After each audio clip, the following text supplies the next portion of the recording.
오늘 추수감사절, 2022년도 추수감사절 함께 나눌 말씀의 제목은 감사함으로 받는 삶입니다. 선물을 받을 때 가장 합당한 자세는 무엇일까요? 감사함으로 받는 것입니다. 사도 바울은 자신의 영적 아들 디모데에게 보낸 편지, 그것이 이제 디모데 전후서인데, 이 디모데 전서에서 후일에 어떤 거짓 교사들이 나타날 것이고, 그들은 결혼과 어떤 음식을 먹는 것을 금지하는 가르침을 전할 것이다, 이렇게 예견하고 있습니다. 소위 말하자면 극단적 금욕주의죠. 금욕주의도 때로는 필요한데, 극단적 금욕주의, 이것을 우리가 경계해야 하는데, 그러한 가르침을 전하는 사람들이 나타날 것이다 라고 사도 바울은 예언을 하고 있는 것입니다. 그리고 바울은 이어서 제자 디모데에게 특별히 모든 음식은 하나님이 창조하신 것으로서 감사함으로 받으면 버릴 것이 없다고 증거합니다. 그것이 바로 3절에서 5절 말씀인데, 좀 아까 읽었지만 다시 한번 우리 합독하도록 하겠습니다. 시작. 혼인을 금하고 어떤 음식물은 먹지 말라고 할 터이나 음식물은 하나님이 지으신 바니 믿는 자들과 진리를 아는 자들이 감사함으로 받을 것이니라. 하나님께서 지으신 모든 것이 선함에 감사함으로 받으면 버릴 것이 없나니 하나님의 말씀과 기도로 거룩하여 짐이라. 하나님이 말씀으로 창조하신 것이기에 모든 음식물은 선하다는 것입니다. 그래서 감사하기도 함으로 받아들이면 다 유익하다는 것이죠. 이것이 바울의 그 거짓 가르침에 대한 논박이에요. 우리는 이 말씀을 좀 더 잘 이해하기 위해서 이 본문에 등장하는 그 거짓 교사들이 어떤 사람인지에 대해서 좀 생각해 봐야 합니다. 그들은 어떤 사람들일까요? 아마도 그들은 이 유대교 분파로 생각이 되어집니다. 그리고 유대교 분파 중에서 당시 만연했던 헬레니즘, 그러니까 헬라 문화권의 영향을 받은 헬레니즘의 영향을 받은 사람들로 그렇게 추측이 됩니다. 이 헬레니즘의 이 중요한 특징 중에 하나는 뭐냐면요, 물질을 죄악시합니다. 몸을 우리의 영혼이나 정신보다 천시해요. 이것이 헬레니즘의 물질관이에요. 또 우주론입니다. 이렇게 물질을 죄악시하는 헬레니즘에서 나온 것이 바로 영지주의예요. 이 영지주의는 초대교회에 굉장히 심각한 이단이었어요.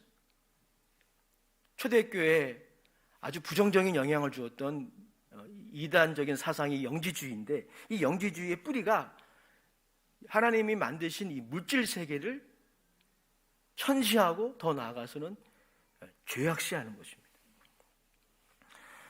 유대인들 중에서는 이 헬라 문화권에 살고 있었던 많은 유대인들이 있었고, 유대인들 중에서 이 헬레니즘의 영향을 받은 사람들이 이 거짓 가르침의 주체들이었을 것이다, 이렇게 생각할 수가 있습니다.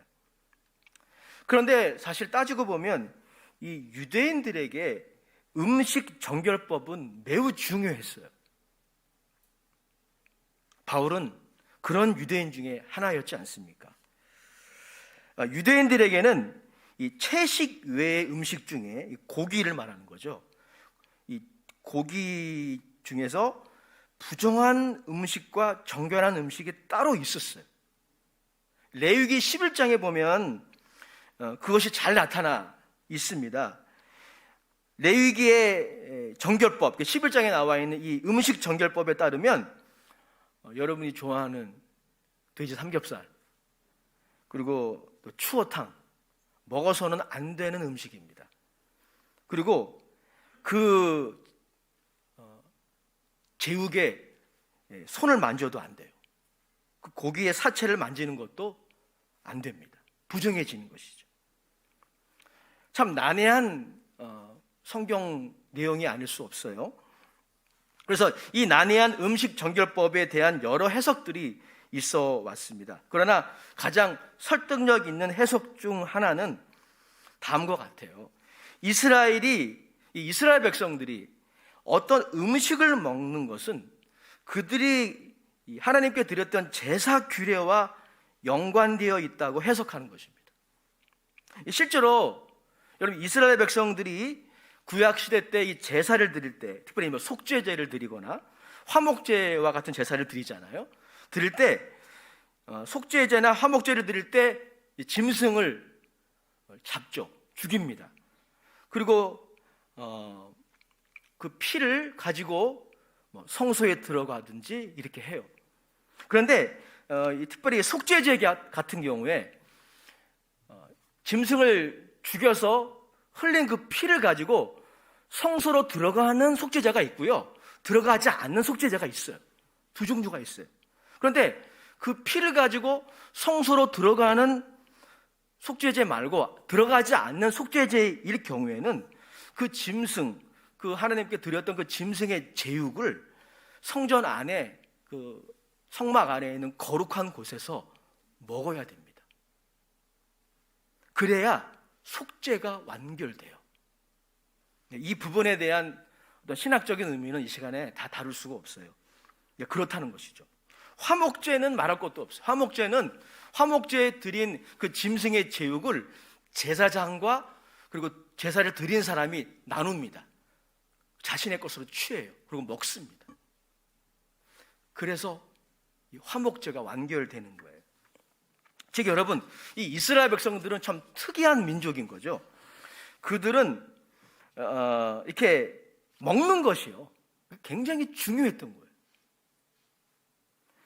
그들은 제사의 의식 중에 한 부분에 먹는 것이 있었고, 먹을 때 그 제사의 목적이 완결되는 것이었습니다.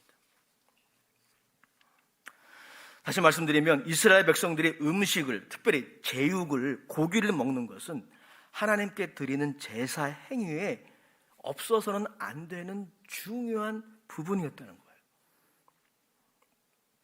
그래서 성경을 보면은요, 하나님이 부정한 짐승이라고 한 것들은 하나님께 제사를 드릴 때 드려지지 않는 짐승들이었어요.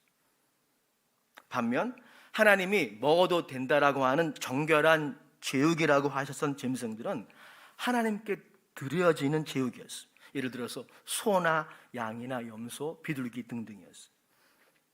그리고 이 제육들, 그러니까 하나님이 받으시는 그런 제육들은, 또 이스라엘 백성들이 먹어도 되는, 또 만져도 되는 제육들은 이스라엘 백성들이 공동체 안에서 기르는 가축들이었어요.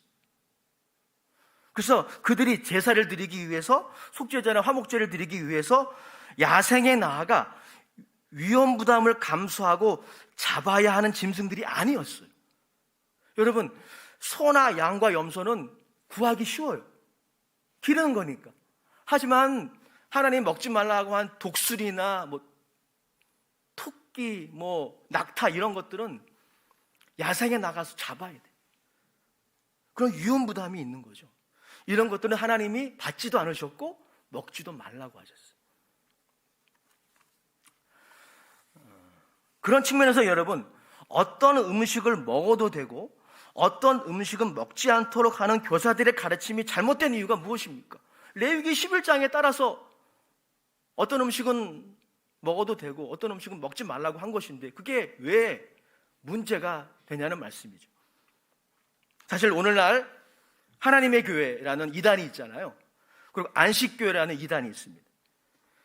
이러한 이단 단체에서는 여전히 레위기 11장을 지킬 것을 요구합니다. 여러분들은 지키고 계시나요? 요즘 너무 고기를 좋아해서 탈이죠. 근데 여러분, 사도 바울의 입장에서 보면 부정한 음식이 따로 있고 정결한 음식이 따로 있지 않다는 것입니다. 사도 바울은 뭐라고 말합니까? 하나님이 지으신 모든 것은 선하다는 거예요. 감사함으로 받으면 버릴 것이 없다 라고 논박하고 있습니다. 왜 그 거짓 교사들의 가르침이 잘못된 것입니까? 그 이유가 있어요. 그것은 예수 그리스도를 통하여 이제 더 이상 구약의 제사는 필요 없게 되었기 때문입니다. 음식 정결법이 이스라엘 백성들의 구약의 제사와 긴밀히 연관되어 있다고 말씀드렸잖아요. 그런데 그 제사가 더 이상 필요 없어요. 왜냐하면 예수님께서 구약의 모든 율법 전통과 제사의 전통의 완성이시기에 그러합니다. 히브리서의 저자는 히브리서 7장 24절에서 예수님이 단 한 번의 완전한 제사를 드림으로 구약의 모든 제사의 전통을 완성하셨음을 이렇게 증거하고 있어요. 히브리서 7장 27절의 말씀입니다. 제가 읽어드리겠습니다. 그는 저 대제사장들이 먼저 자기의 죄를 위하고 다음에 백성의 죄를 위하여 날마다 제사 드리는 것과 같이 할 필요가 없으니, 한번 따라해 볼까요? 이는 그가 단번에 자기를 드려 이루셨습니다. 할렐루야. 뭘 이루신 겁니까? 율법이 요구하는 것을 이루신 거예요. 제사의 목적을 완결하신 것입니다. 이루신 겁니다. 단 한 번의 제사, 자신을 희생함으로 드린 제사, 그 제사가 그것을 이룬 것입니다. 여러분, 오늘 디모데전서 4장에 나와 있는 4장 3절에 나와 있는 믿는 자들과 진리를 아는 자들이 누구입니까? 바로 그리스도인이죠. 크리스천들입니다. 그리스도인들은 무엇을 믿나요? 그들은 예수 그리스도가 구약의 모든 제사를 완성하셨음을 믿습니다. 여러분, 그래서 그가 죽으실 때 어떤 일이 일어났습니까? 그가 다 이루었다 하셨죠. 그리고 운명하셨어요. 그때 어떤 일이 생겼습니까? 그 성전 안에, 예루살렘 성전 안에 있었던 성소와 지성소를 가르는 휘장이 찢어졌어요. 그것도 위에서 아래로 찢어졌어요. 하나님과 우리 사이를 걸어막는 그 복잡한 절차들이 이젠 필요 없는 거예요. 이제 더 이상 짐승을 드리는 희생제사는 유효하지 않습니다. 필요하지 않아요. 그리스도께서 단 한 번의 제사로 영원히 속죄를 이루셨기 때문입니다. 그리고 이 말은 그의 죽음과 부활로 새로운 질서가 시작되었다는 의미입니다. 여러분, 이것이 마태복음과 로마서의 주제라고 제가 거듭 강조해 드렸잖아요. 예수님의 죽음과 부활로 우리의 죄가 용서받은 것뿐만 아니라 새로운 질서가 시작됐어요. 죄로 인해 왜곡되고 오염되었던 만물이, 원래 하나님이 주신 만물이 선한데 인간의 범죄로 왜곡되고 그 질서가 오염됐죠. 그런데 죄로 인해 왜곡되고 오염되었던 만물이 새롭게 되는 일이 시작된 것입니다. 그분의 단 한 번의 제사로. 할렐루야. 주님을 찬양합니다. 그러므로 믿는 자들에게, 예수 안 믿는 자들에게도 마찬가지겠지만은, 믿는 자들에게 이 물질 세계는 하나님의 말씀으로 창조된 선한 거예요. 뿐만 아니라 예수 그리스도의 대속의 보혈로 재창조되고 있는 대상이기에 선한 것입니다. 우리가 향유해야, 어려운 말로 향유해야 돼요. 감사함으로 받을 대상이에요. 즐거워해야 할 대상이에요. 경멸과 죄악시할 대상이 아닙니다. 물론 신격화할 대상도 아니죠. 사랑하는 여러분, 그러므로 모든 음식에 대한 부정과 정결의 구분은 더 이상 유효하지 않습니다. 어떤 제육을 먹는다고 해서 부정하게 되는 것이 아닙니다. 심지어 바울에 의하면 우상에게 드렸다가 시장에 판매되고 있는 제육도 감사함으로 받으면요, 그 자체로 더러운 게 아니라고 말하고 있어요. 왜요? 하나님이 지으신 모든 것이 선하기 때문이에요. 그러므로 그리스도인들이 음식을 대하는 합당한 자세가 무엇입니까? 이것은 성이나 결혼을 대하는 자세도 포함해요. 그것은 무엇입니까? 감사입니다. 감사. 하나님이 주신 선물이에요. 그러므로 감사함으로 받아야 돼요. 3절 4절 우리 다시 한번 읽어보겠습니다. 디모데전서 4장 3절 4절 시작. 혼인을 금하고 어떤 음식물을 먹지 말라고 할 터이나 음식물은 하나님이 지으신 바니 믿는 자들과 진리를 아는 자들이 감사함으로 받을 것이니라. 하나님께서 지으신 모든 것이 선함에 감사함으로 받으면 버릴 것이 없나니. 아멘. 바울에 의하면 모든 제육은 하나님이 창조하신 것이기에 거룩하고, 또한 우리가 모든 제육을, 모든 음식을 하나님이 주신 것으로 인정하고 감사함으로 받을 때 거룩해진다는 것입니다.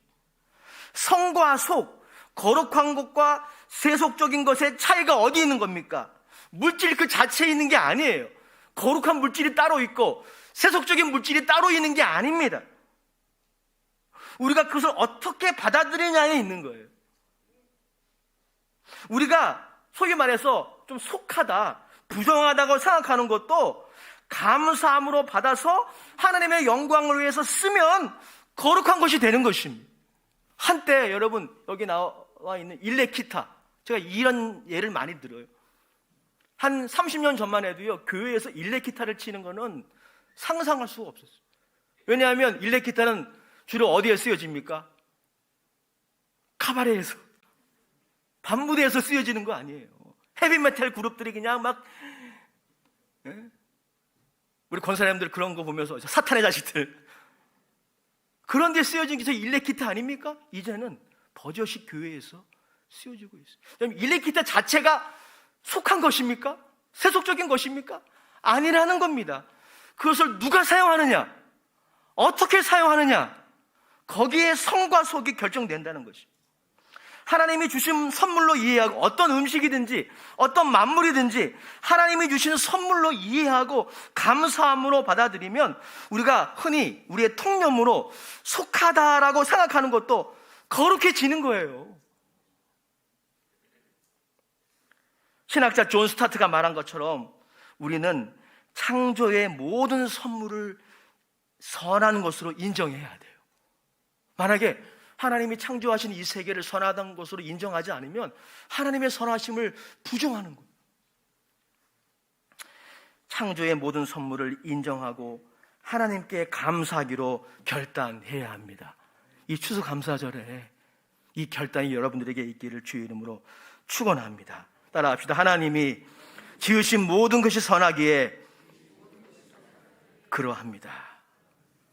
존 스타트는 자신의 디모데전서 강해에서 이렇게 말을 이어나갔어요. 제가 좀 소개하겠습니다.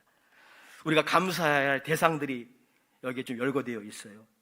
남성됨이나 여성됨, 결혼, 성, 자녀, 부모됨, 가정생활에 대해, 그리고 우리의 모든 친척관계와 친구관계에 대해 기뻐해야 한다.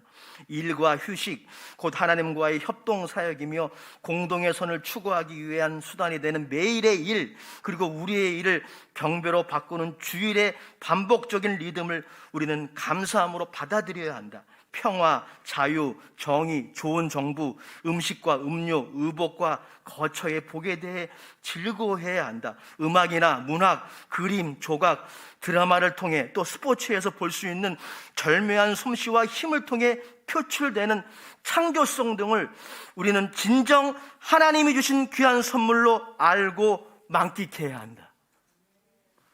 이게 우리에게 필요합니다.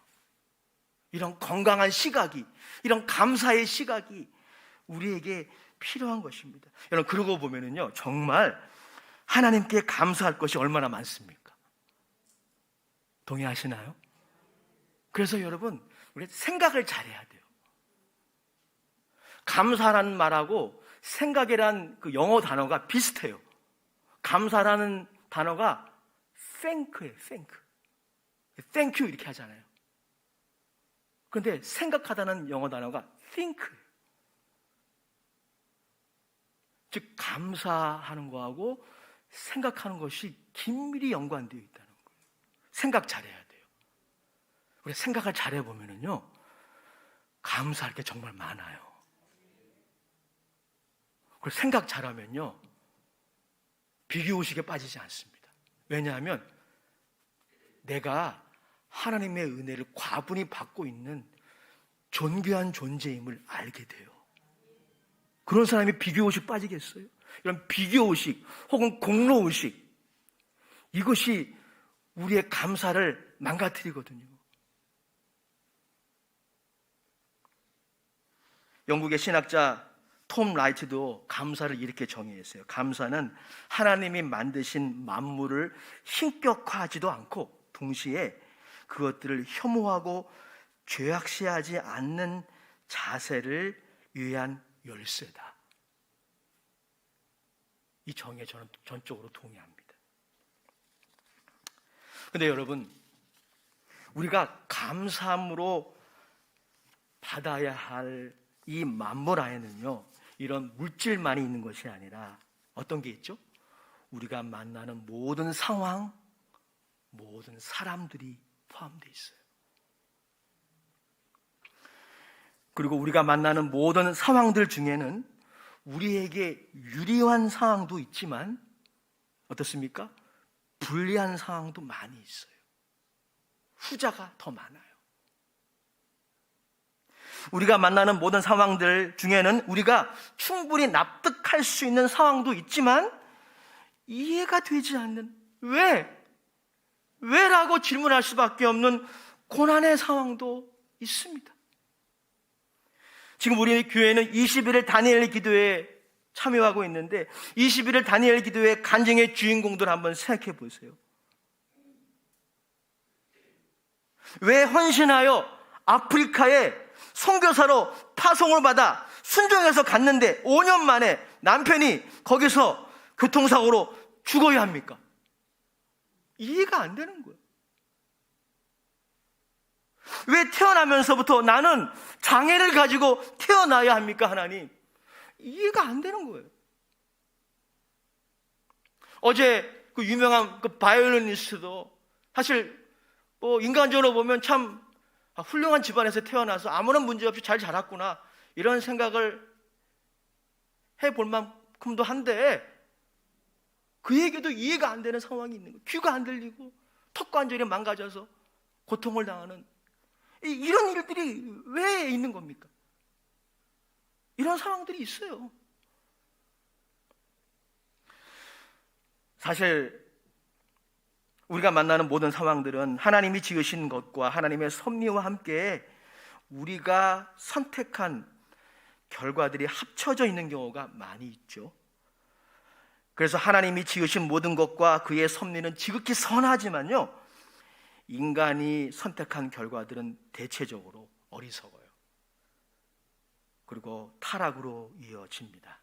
그래서 인간이 경험하는 모든 상황들이 선하다라고 말하는 것은, 무조건 선하다라고 말하는 것은 조심해야 돼요. 반대로 우리가 경험하는 모든 상황들이 다 악하다라고 말하는 것도 조심해야 돼요.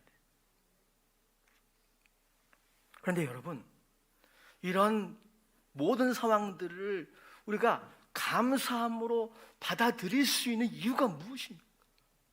바울이 거기까지 우리에게 이야기하고 있는 것 같아요. 그 이유가 뭘까요?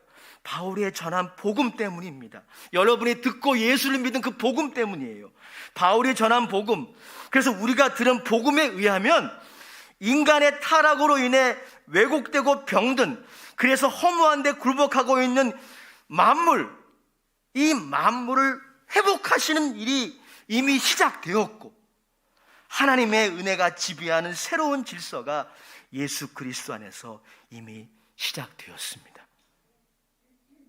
하나님의 거저 주시는 바 은혜가 왕무로 타는 새로운 질서의 통치가 예수 그리스도 안에서 성령님을 통해 시작되었습니다. 그래서 이 만물이 인간의 어리석은 선택으로 병들고 왜곡되고 타락했어도 새로운 회복이 시작됐어요. 새로운 질서가 우리를 통치하고 있습니다. 그래서 바울은 빌립보서 4장에서 제가 참 좋아하는 성경 구절 중에 하나예요. 빌립보서 4장에서 자신이 지금까지 경험하는, 자신의 사도의 역할을 하면서 수많은 상황들을 경험했을 거 아니겠어요? 자신이 지금까지 경험하는 모든 상황을 소화시키고 거기에 적응하는 일체의 비결이 있다고 하지 않습니까? 여러 종류의 스타일의 사람들이 있는데 그들을 이해하고 거기에 적응하는 일체의 비결이 있다고 하지 않습니까? 그게 빌립보서 4장 11절 13절이에요. 우리 같이 한번 읽어보도록 하시겠습니다. 빌립보서 4장 11절 13절 시작. 내가 궁핍함으로 말하는 것이 아니니라 어떠한 형편에든지 나는 자족하기를 배웠노니. 어떠한 형편에든지, 모든 종류의 상황에 처할 수 있는 비결, 그걸 배웠다는 거예요. 그게 뭘까? 12절 13절이 그 비결이에요. 같이 읽겠습니다. 시작. 나는 비천에 처할 줄도 알고 풍부에 처할 줄도 알아. 모든 일 곧 배부름과 배고픔과 풍부와 궁핍에도 처할 줄을 아는 일체의 비결을 배웠노라. 내게 능력 주시는 자 안에서 내가 모든 것을 할 수 있느니라. 이 일체의 비결이 뭘까요? 이 일체의 비결을 이야기하기 전에 우리가 만나는 다양한 상황 그리고 다양한 사람들 한번 좀 생각해 보겠습니다. 여러분 MBTI 아시죠? 해보셨나요? 우리 어르신들은 아마 안 해보셨을 거예요. 인간의 어떤 사람들의 성격을 이렇게 진단하는 어떤 그런 좋은 기준 중에 하나죠. 여러분 MBTI를 보세요. 얼마나 다양한 성격의 사람들이 있습니까? 근데 다 선한 거예요. 하나님 만드셨으니까. 그 기질을 하나님이 만드신 거예요. 음식 규례에 자유로운 사람이 있는 반면에 자유롭지 못한 사람이 있어요. 이방인이 있다면 유대인이 있습니다. 생각이 많은 사람, 저처럼 생각이 많은 사람이 있는 반면에 행동이 우선이 되는 사람이 있어요. 매운 음식을 좋아하는 사람이 있는 반면에 단 것을 좋아하는 사람이 있죠. 믿음이 강한 사람이 있는 반면에 약한 사람이 있어요. 외향적인 사람이 있는 반면에 내향적인 사람도 있어요. 그 모든 사람들의 스타일을 선과 악의 잣대가 아니라, 부정과 정결함의 잣대가 아니라, 그건 구약적인 사고방식이에요. 있는 그대로 이해하고 적응할 수 있는 일체의 비결이 있다는 거예요. 그게 뭘까요? 우리가 이해할 수 있는 상황만이 아니라 납득하기 힘든 고난의 상황, 거기에 처할 수 있는 일체의 비결. 여러분 바울도요 배웠어요. 쉽지 않다는 겁니다. 우리도 배워야 합니다. 우리도 훈련 받아야 돼. 그 일체의 비결이 무엇입니까? 바로 예수 그리스도이십니다. 예수 그리스도. 더 구체적으로 말씀드리면 모든 것을 합력하여 선이 되게 하시고 만물을 새롭게 하시는 예수 그리스도 안에서 자족하고 감사하는 삶, 이것이 일체의 비결이라는 거예요. 로마서 15장에서 바울은 로마 교회 성도들에게도 이렇게 부탁합니다. 로마서 15장 5절 7절을 제가 읽어드리겠습니다. 이제 인내와 위로의 하나님이 너희로 그리스도 예수를 본받아 서로 뜻이 같게 하여 주사 한 마음과 한 입으로 하나님 곧 우리 주 예수 그리스도의 아버지께 영광을 돌리게 하려 하노라. 그러므로 7절이 중요해요. 우리 7절 같이 읽어보겠습니다. 시작. 그러므로 그리스도께서 우리를 받아 하나님께 영광을 돌리신 것 같이 너희도 서로 어떻게 해요? 받으라. 하나님이 예수 그리스도 안에서 우리를 그냥 받아주셨어요. 그것과 같이 너희도 서로 받으라. 그러면 여러분 감사함으로 받으라는 거예요. 감사함으로 받으면 버릴 음식이 없고 나에게 해로운 상황이란 근본적으로 없는 것입니다. 왜냐하면 여러분 우리는 무엇을 믿습니까? 모든 것이 합력하여 선을 이룰 것을 믿습니다. 로마서 8장 28절 같이 읽어보겠습니다. 시작. 우리가 알거니와 하나님을 사랑하는 자 곧 그의 뜻대로 부르심을 입은 자들에게 모든 것이 합력하여 선을 이루느니라. 믿으시나요? 하나님을 사랑하는 자, 그 뜻대로 부르심을 입은 자들이 누구예요? 그리스도인들이에요. 우리 교회 어떤 재직분은 이 말씀이 자신의 인생의 구절이라고 간증해 주셨어요. 그분은 이 로마서 8장 28절을 통해 사람들을 미워하고 판단하는 마음을 많이 이기셨대요. 왜? 감사함으로 받으면 돼요. 그러면 버릴 것이 없어. 왜 감사해야 합니까? 그 상황, 내가 만나는 모든 상황, 내가 만나는 모든 사람도 합력하여 선을 이루시는 분이 살아계신 하나님이시기 때문이에요. 그 하나님이 살아계시고 그 하나님이 우리들에게 아들을 아끼지 않고 주셨어요. 그러니 여러분, 저와 여러분들 예수 믿는다면요, 적어도 예수 믿는다면요, 저와 여러분 비천한 사람 아닙니다. 가난한 사람 아니에요. 예수 그리스도 안에서 모든 것을 가진 사람이에요. 왜냐하면 예수 그리스도를 주셨으니까. 그러니까 하나님의 은혜를 과물히 받은 사람입니다. 한번 크게 외쳐보겠습니다. 나는, 더 큰 소리로, 나는 하나님의 은혜를 과분히 받은 사람입니다. 여러분, 다른 건 다 기억해서 사라져도 이것만 기억하세요. 여러분의 정체성이 이게. 여러분 얼마나 느끼는지 관계없이 여러분은요, 하나님의 과분한 사랑과 은혜를 받았어요. 예수님을 받으셨잖아요. 그분과 함께 모든 것을 은사로 주시겠다고 약속하셨잖아요. 결론입니다.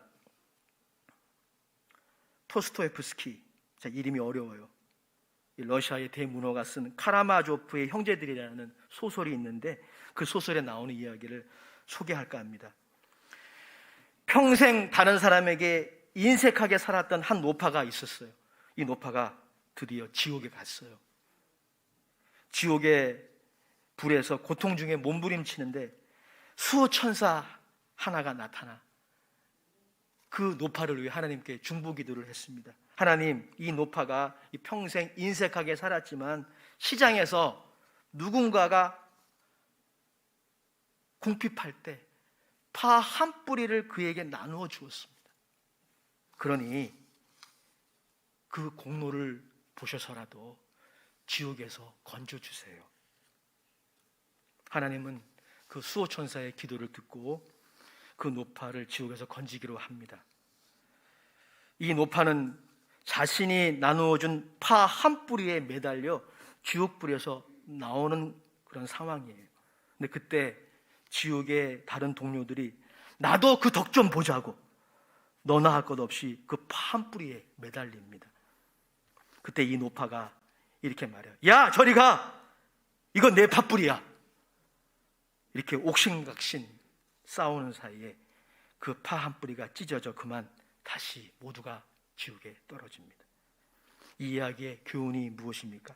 파 한 뿌리 나누어 준 것을 보고 구원을 베푸시는 하나님의 과분한 은혜를 잊어버리는 인간의 감사 없음의 비극을 보여주는, 그 파 한 뿌리 나눠줬는데 하나님은 그것 보고 지옥에서 건져주시니까 그게 과분한 은혜 아닙니까?